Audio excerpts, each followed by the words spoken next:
Olá, família! Bom dia! Tudo bem com vocês? Comigo tá tudo ótimo, graças ao nosso bom Deus. E hoje nós temos aqui mais um atendimento para fazer. Eu já quero começar dizendo o seguinte: para você que é a primeira vez que está aqui no canal, acesse manualdocasamento.net, é o nosso site, tem muita coisa bacana lá, muita mesmo. Para você que está passando por crise no casamento, você que quer ajudar alguém, você que vai se casar, tá casado, o casamento está em crise, acessa lá que tem muita coisa bacana, tá bom? Já quero começar desejando um bom dia a todos que estão aqui no chat, na estreia ao vivo desse vídeo, que a paz do Senhor e... na verdade, só a paz do Senhor já nos é suficiente, né? Para acalmar o coração, para nos dar alegria, para nos dar esperança. Então, que a paz do Senhor inunde os vossos corações, tá bom? Família, vamos a um atendimento. Nós vamos fazendo atendimento essa semana, e essa semana tem alguns temas muito interessantes, viu? Que nós estamos abordando aqui. Vamos ver isso daqui, do que se trata. Deixa eu abrir aqui, ótimo, estão conseguindo ver? Ok, ótimo. Aqui diz o seguinte: houve traição da parte dele e eu tentei perdoar e não consegui. Algumas brigas e nos separamos, faz quase um ano, e eu estou na primeira fase do deserto. Estou sem a ajuda de ninguém. Agora ele vai para outra cidade e diz que não pretende voltar. Temos 2 filhas pequenas, minha e dele. Certo. O que acontece? Existem detalhes que nós precisamos nos atentar. Aqui trata-se aparentemente de um caso de adultério, correto? Mas existem detalhes que eu me atentei quando eu li só esta parte. E quando é enfatizado uma filha, 2 filhas, minha e dele. Sabe por quê? Eu vou te contar o porquê. Porque essa expressão, filhas minha e dele, em 99% das vezes em que nós escutamos isso aqui no Manual do Casamento, é proveniente de pessoas que já tiveram outros relacionamentos. E assim, quando eu fui ler as perguntas iniciais que são feitas para esse atendimento, lá a Alessandra diz que tanto ela quanto ele já vieram de outros relacionamentos. Ou seja, ela e ele já constituíram um matrimônio com outra pessoa. Então aqui agora nós estamos falando de um adultério em um segundo casamento, ou terceiro, né? Mas vamos nos limitar a um segundo casamento da Alessandra e um segundo casamento de seu esposo, correto? O que eu gostaria de dizer em relação a isso? Antes de me atentar ao aspecto bíblico, legal do segundo casamento, eu quero falar de 2 coisas que aconteceram nessa narrativa. Primeiro, houve-se um adultério por parte de alguém que não sei a razão, mas que já abandonou um primeiro casamento, ou seja, houve um adultério, e houve também uma dificuldade de se perdoar de alguém que também está no segundo casamento. Este caso aqui, Alessandra, é um caso típico de um problema recorrente em quem adentra um segundo relacionamento. E eu vou te explicar o porquê. Normalmente, casamentos acabam, quando eu digo normalmente, é porque, segundo a estatística que temos aqui no Manual do Casamento, mais de 80% dos casamentos acabam por causa de adultério. Tá? Ou seja, acabar porque foi embora, porque o pai não quer, por causa de crise financeira, é uma porcentagem muito baixa, né? Na verdade eu falei mais de 80%, mas é quase 90% dos casamentos que passam por aqui são terminados por causa de adultério. Então, agora, quando fala de adultério, nós temos duas situações. Primeiro, a possibilidade de reincidência do adúltero, de adulterar novamente, quer seja mantendo o primeiro casamento, quer seja num segundo casamento, quer seja num terceiro casamento, tá? Então, nós já fizemos muitos estudos aqui no canal, enfatizando que o adultério corrompe, que o adultério afasta a pessoa de Deus, que o adultério transforma a pessoa em inimiga de Deus, e por isso é um pecado muito difícil de você se desconectar dele, se purificar dele. É possível? É possível. Claro que é possível. Mas esse é um pecado, como a Bíblia fala, um pecado de morte, sabe? Então, ele de fato exige-se muito das pessoas que estão próximas, exige dessa pessoa e, sem dúvida nenhuma, exige-se também da misericórdia de Deus, como para todo e qualquer outro pecado. Então, nós temos essa situação, tá? Estatisticamente, existe uma reincidência. O que seria reincidência?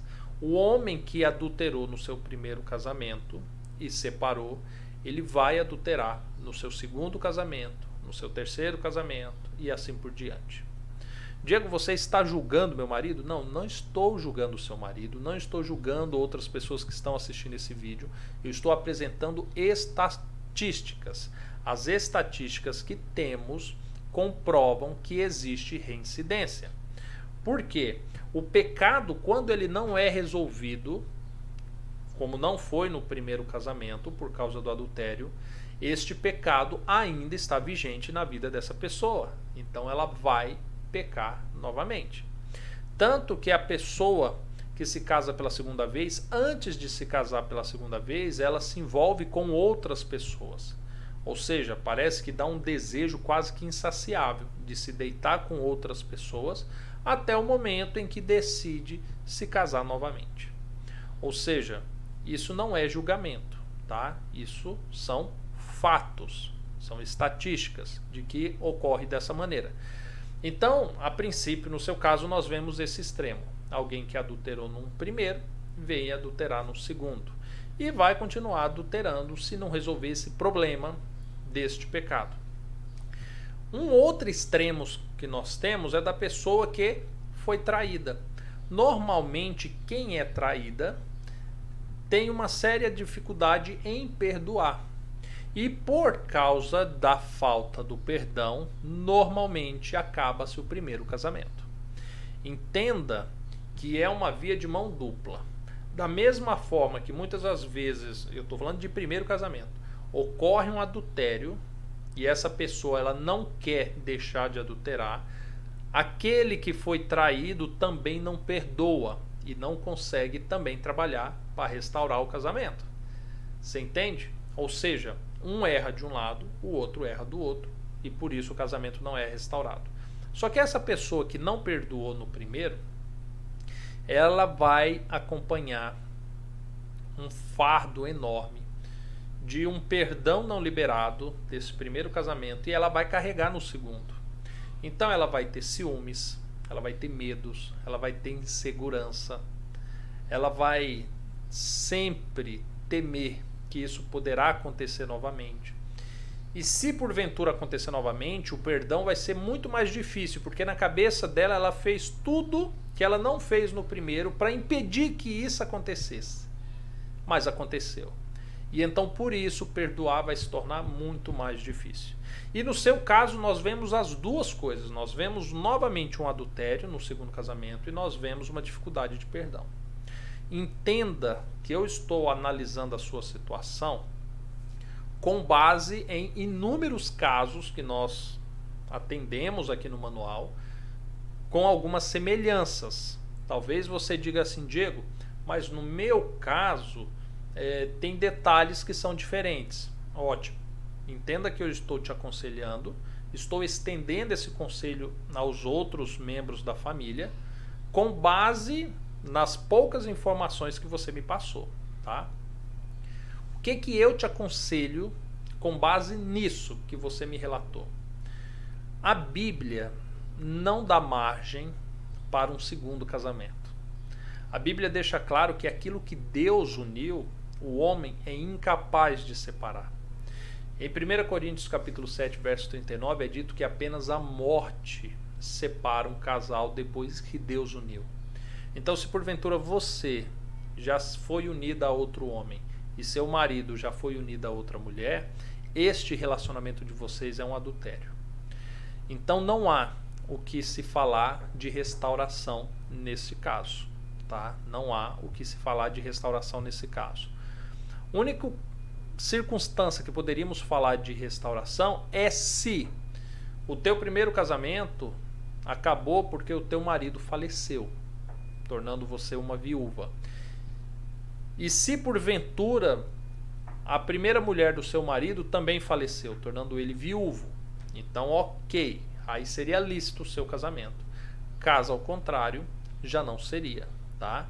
Uma outra possibilidade que poderíamos considerar, que é um pouquinho mais complexa, é se porventura o primeiro marido que você teve, o primeiro homem com quem você morou, nesse seu primeiro relacionamento, que acreditamos te tornou uma só carne com ele, se porventura ele fosse um homem divorciado, ou seja, ele já era unido a uma outra mulher, então naturalmente seu primeiro relacionamento foi um adultério. Ou seja, então este atual relacionamento poderia ser legítimo diante de Deus. Entretanto, a mesma coisa tem que se aplicar ao seu marido. Ou seja, diante de toda essa complexidade, com base em poucas informações que eu tenho, eu diria que seria ilícito o teu casamento. Mas para eu não ser leviano e nem defender uma bandeira ou te colocar um fardo que eu não quero que você carregue, o que eu recomendo para você? Primeira coisa que você deve fazer é buscar em Deus a certeza que esse casamento é lícito. A palavra de Deus já te ensina como você identifica isso. Se existe alguma confusão que não lhe permite discernir, então ore para que Deus te dê esse discernimento. É a primeira coisa. Segunda coisa, independente de ser lícito ou não ser lícito, vocês possuem filhas e vocês têm uma responsabilidade sobre elas, tanto você quanto ele. E se faz necessário que se tenha uma boa convivência, que se tenha respeito, que se conversem, a fim de que consigam, ainda que na adversidade de uma separação, consiga educá-las, para que elas não sejam tão prejudicadas com base nessa separação, tá? Mas a suma do que eu estou dizendo é, você precisa ter a certeza se esse relacionamento é lícito ou não. Se for lícito, aí a nossa conversa muda. Então agora nós vamos buscar a restauração e aí nós teremos vários vídeos aqui no canal que vai te instruir.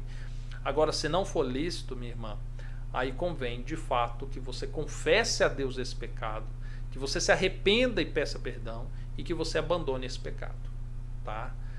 Basicamente é isso, os conselhos que eu tenho para te dar com base naquilo que você me forneceu, tá bom? Família, se porventura vocês têm alguma coisa a mais a adicionar, deixa nos comentários, lembrando, tá?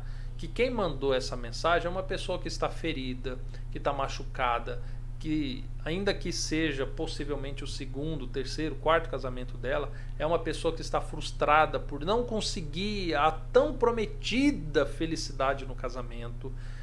Então toma cuidado, tá, com as suas palavras, tome cuidado com o que você vai comentar, para que você não venha ferir ainda mais, para que você não venha machucar ainda mais essa pessoa, tá bom? E que você, na verdade, procure usar palavras para edificar tanto a ela, quanto a mim, quanto a qualquer outra pessoa que venha comentar também nesse vídeo, tá bom? Fica com Deus, família. Nos vemos no próximo vídeo. Até mais. Tchau, tchau.